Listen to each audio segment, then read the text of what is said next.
Ya más o menos a media jornada o a pocas horas de que se comience con el tan esperado cuento de los votos en esta jornada ejemplar hasta ahora del plebiscito, estamos para comentar algunos de los detalles junto a Claudio Fuentes, coordinador de LabCom de la Universidad Diego Portales y autor de El Fraude, entre otros. ¿Cómo está, Claudio? Buenas tardes. Hola, ¿qué tal? ¿Cómo estás, Bárbara? Pero hasta ahora todo hace ver, o todas las informaciones que hemos tenido de las autoridades, que ha sido una jornada ejemplar, muy tranquila y sobre todo con mucha participación ciudadana. ¿Cómo lo ves? No, yo lo veo muy bien. Primero han habido síntomas muy positivos. Primero se constituyeron rápidamente las mesas, a las 12 horas ya teníamos 100% constituidas, que era el primer susto. Mm. Segundo susto era la participación en la mañana y sin embargo se dio. Efectivamente la gente fue a votar. Y tercero, que ha habido, hablábamos antes de empezar, como un espíritu cívico de respeto, de tener paciencia, de la cola, etcétera. Y yo creo que todo eso es muy bueno y es muy positivo para el proceso. O sea, incluso se había rumoreado de, no sé, atentado, violencia, y nada de eso ha pasado, y eso yo creo que ayuda a que este proceso sea lo más transparente y limpio posible.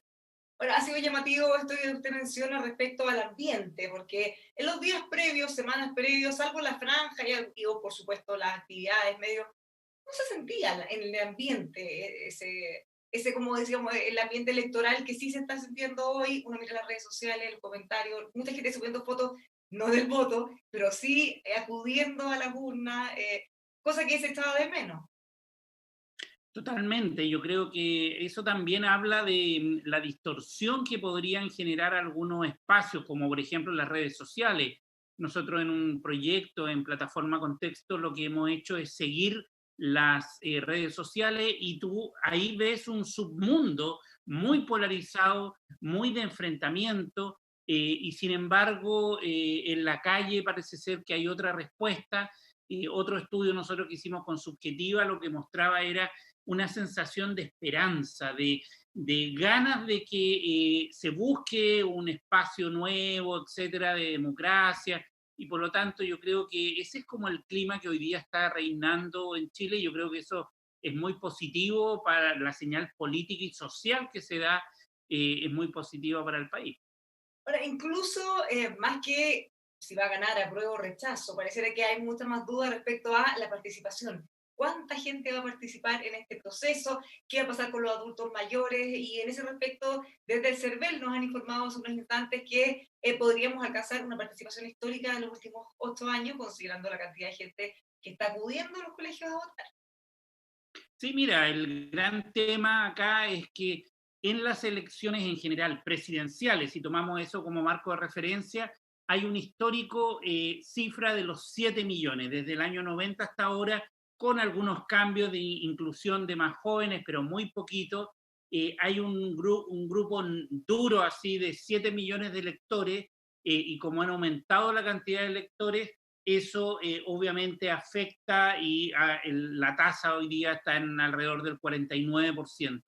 Por lo tanto, efectivamente, superar esa barrera yo creo que va a ser bien relevante, y sobre todo lo que tú decías, Bárbara, respecto de los jóvenes.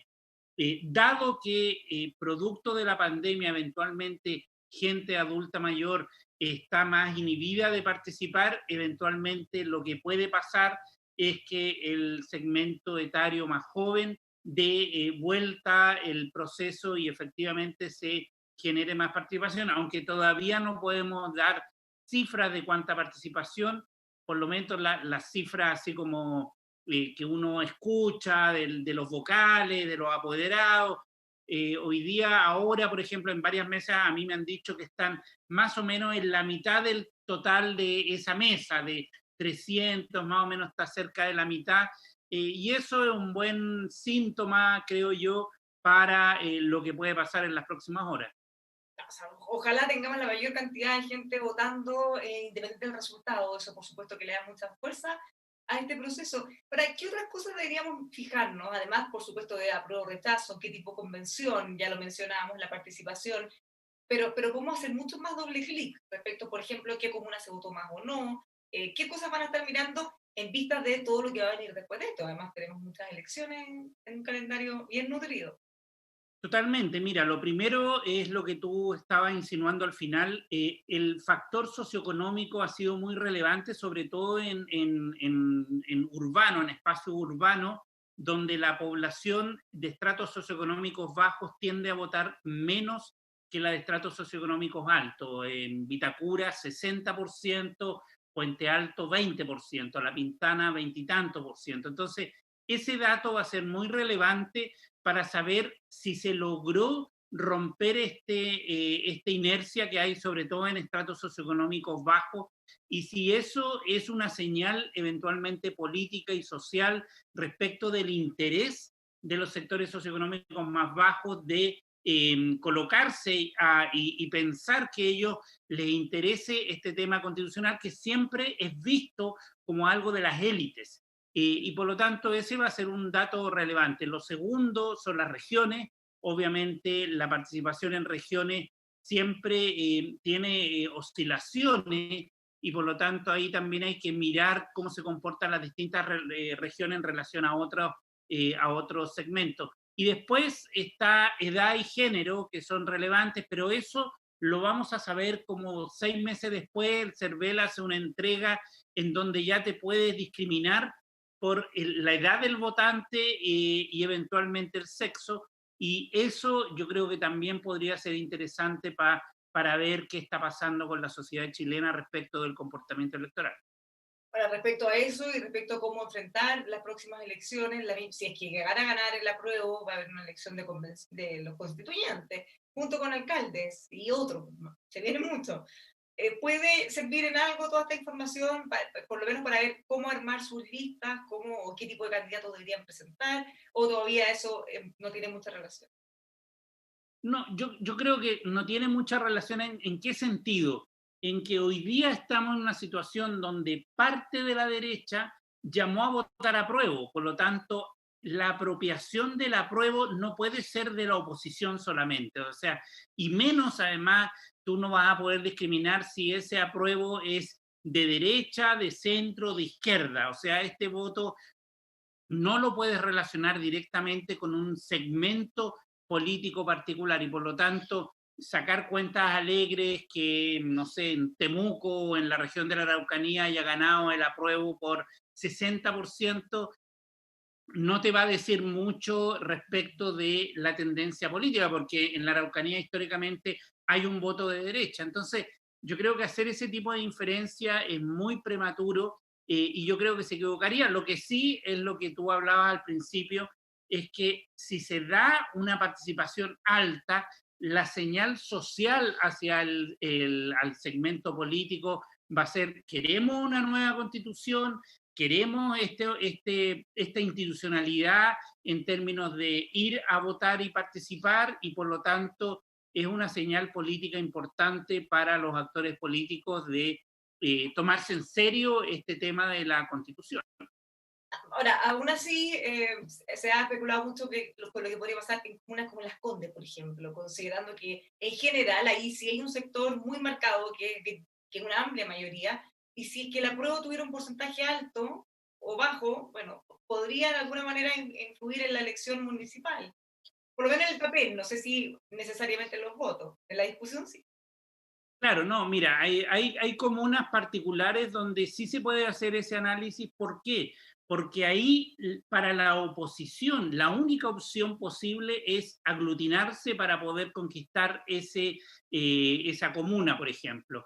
Y si el día de hoy Las Condes, la Vitacura, Barnechea sacan un 40, un 50%, efectivamente eso, ahí tú puedes hacer una relación en donde podría, pero eso va a depender de la capacidad que tenga la oposición de unirse, de generar un acuerdo político y de llevar una candidatura que fuese atractiva para ese electorado. Ecuación que no es fácil de cumplir en el día de hoy. No, no es fácil de cumplir, pero si eventualmente detectaran un interés en que hubiera esta convención y lograran quizá encontrar a la persona que no tenga, no sé, una persona que sea muy respetada, quizás no con una trayectoria política muy marcada de ese lado, una de esas podrían tener una alternativa. Claro, y por otra parte, la derecha también podría elegir a alguna candidatura que hubiese estado por el apruebo. Entonces, ahí tú haces entras a competir por esos votos en el fondo. Ese escenario es interesante. Ahora, ese escenario, por ejemplo, hacerlo en Maipú es más difícil, o hacerlo en comunas que son más diversas socioeconómicamente y políticamente también. Claro, que en general están más al medio y puede ganar de un lado o del otro, como ha ocurrido en Exacto, elecciones, no son tan marcadas. claro. Ahora, en Agenda en la Mañana, junto a Gloria Lafuente y Rodrigo Arellano, estábamos hablando justamente de esto. ¿Qué va a pasar después? ¿Cómo se van a unir para hacer candidaturas? ¿Y cuál va a ser el perfil de los eventuales constituyentes? Porque por un lado se ha instalado fuertemente que sean independientes, que la gente no quiere nada con políticos, pero es muy importante que los políticos igual participen. Y el riesgo está en que al tener que haber una votación, bueno, no siempre el mejor candidato va a ser el que a uno más le gustaría, quizá como un constituyente. Quizás no lo conoce nadie, por ejemplo. Claro, mira, efectivamente, o sea, acá hay que hacer una ecuación bien compleja que tiene que ver con, por una parte, que es una candidatura que tiene que hacer campaña, o sea, hacer campaña, un académico, un intelectual que esté, no sé, en la universidad, no es llegar y salir a hacer campaña, eso se requiere un arte. Eso es lo primero. Lo segundo, que la campaña es muy corta, o sea, desde que te inscribes, que es el 10 de enero, hasta el 11 de abril, tienes febrero entre medio, es decir, son prácticamente 2 meses en donde tienes que darte a conocer en distritos que son bastante grandes. O sea, acuérdate que cambió la estructura de los distritos, son 28, no son 60, y por lo tanto el tamaño del distrito es muy grande, tienes que recorrer mucho, requiere financiamiento para eso. Entonces hay varias barreras para ejercer ese proceso. Y donde los partidos tienen trayectoria, carrete, saben cómo estructurar campañas, tienen los puntos de referencia, los alcaldes, los concejales, tienen una estructura ya montada. Entonces, efectivamente, para un independiente, por ejemplo, es difícil. Ahora, por otra parte, para un partido que están muy desacreditados, les conviene llevar figuras independientes a apoyarlo y proyectarlo rápidamente. Entonces, la ecuación que tienen que lograr es entre visibilidad, independencia o no más de lo mismo, y capacidad de convencer a la gente y hacer campaña.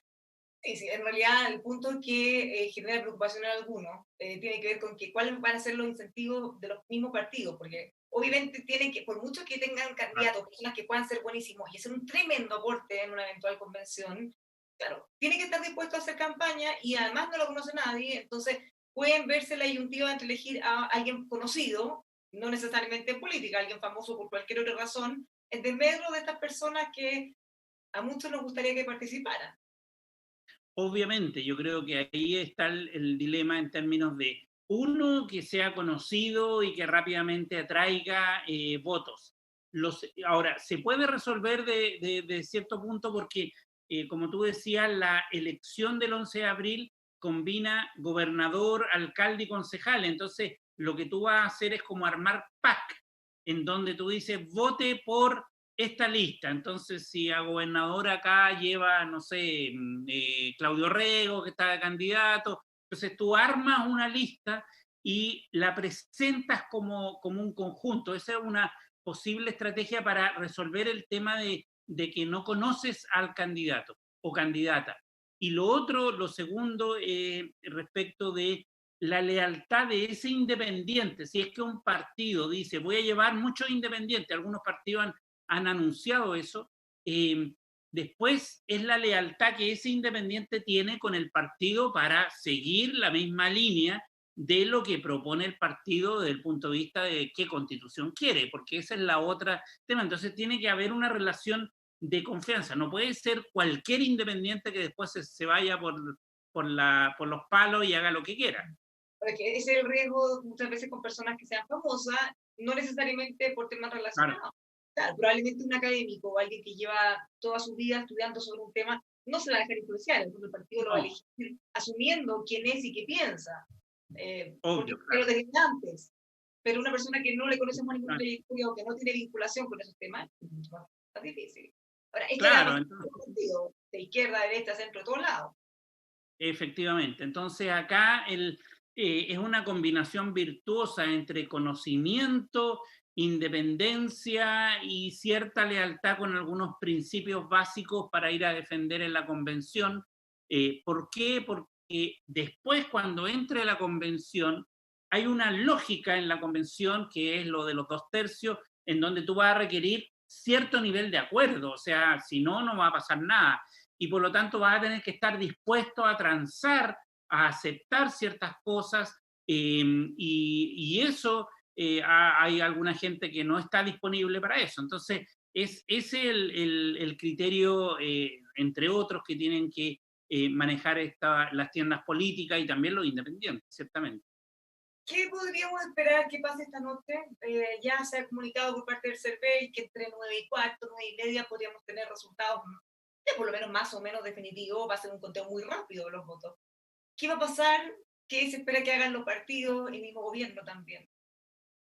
Mira, yo creo que, o sea, primero seguramente todos se van a subir al triunfo, o sea, Lo de desde el claridad. gobierno para adelante yo creo que van a subirse y van a decir, esto fue, el pueblo está diciendo esto, nos está mandatando, etcétera, y vamos, y yo creo que efectivamente algo que hoy día está en potencial, que todos más o menos intuimos que el apruebo tiene una preferencia muy marcada, mañana va a ser un hecho real, es decir, mañana vamos a despertar y vamos a sentir que efectivamente se tiene que cambiar la constitución.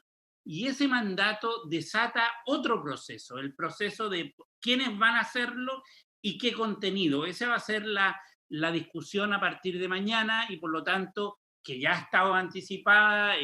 Ustedes en el Mercurio lo han hecho bastante respecto de eso, de los contenidos, el reglamento, las candidaturas, ciertamente. Entonces se va a desenvolver rápidamente un proceso en donde se convierte en realidad esta sensación de que la constitución del 80 está muriendo.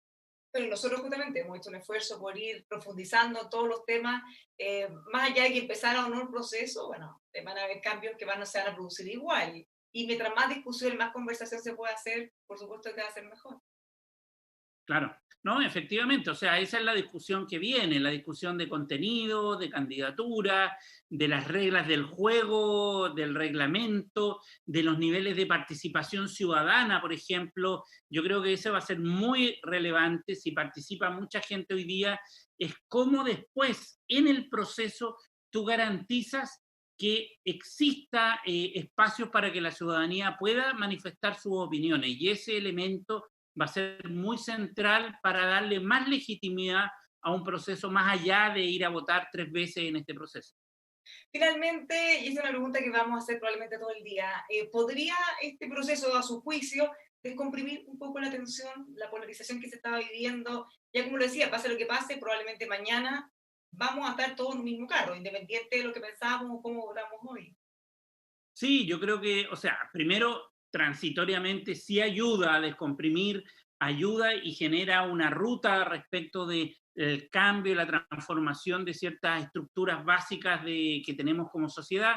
Sin embargo, hay que decirlo, la lógica de violencia y de protesta social está un poco independizada del proceso político propiamente tal, es decir, no concurren de la mano, no hay una relación causal entre una y otra, es decir, si hay un acuerdo político relevante, la protesta siguió igual y por lo tanto yo creo que vamos a estar acompañados por esos procesos con idas y venidas, con oscilaciones, pero es parte del tema y es parte del desafío de cómo empezar a abrir espacios de participación de modo de bajar tensiones sociales en el proceso político. Claro, independiente de eso, sí podemos reconocer que ha disminuido en proporción. Quizás al haber menos gente en la calle también hay menos espacio para que estos grupos que se aprovechan de eso vayan a hacer de la suya. Claro, obviamente yo creo que ahí hay temas que son un poquito más complejos, dan para más, la reforma policial, o sea, hay una serie de aspectos adicionales, pero efectivamente, bueno, hoy día no sabemos que, por ejemplo, el 18 de octubre, el aniversario, sin coronavirus y sin pandemia, a lo mejor hubiera sido muchísimo más masivo. No lo sabemos porque no tenemos el contrafactual, pero efectivamente yo creo que el proceso constituyente va a implicar también algo de protesta social, no creo que se acabe, no creo que se conduzca todo a través del proceso y por eso es importante la participación ciudadana dentro del proceso. Muchísimas gracias, Claudio, por haber conversado con nosotros esta tarde. Lo dejamos invitado a que Eh, se junte con nosotros también. Gracias a ustedes, ¿eh? Chao, Bárbara. Siga informándose junto a nosotros, ya quedan pocas horas, vamos a tener todos los detalles de lo que ha sido el plebiscito aquí en Emol.com.